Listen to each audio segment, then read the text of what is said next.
Hello, আমি আলো। আবার হাজির হলাম একটা দিনের গল্প নিয়ে। কোথায় গেছি বলছি। সেদিন হঠাৎ প্ল্যানে পৌঁছে গেলাম অম্বিকা কালনার 108 শিব মন্দির দর্শন করতে।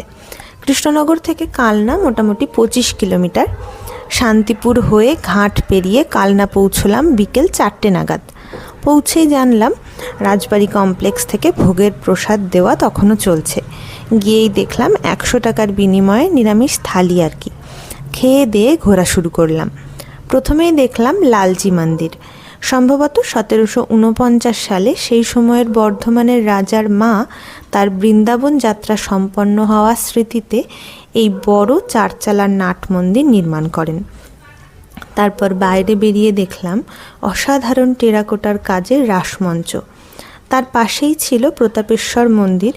এই মন্দির রাজকুমার প্রতাপচন্দ্রের স্ত্রী পেয়ারী কুমারী দেবী নির্মাণ করেন।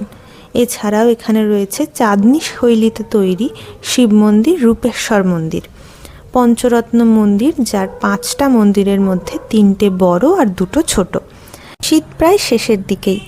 এই সময়ে পরন্ত বিকেলের রোদ মেখে কোথাও ঘুরতে যেতে দারুণ লাগে।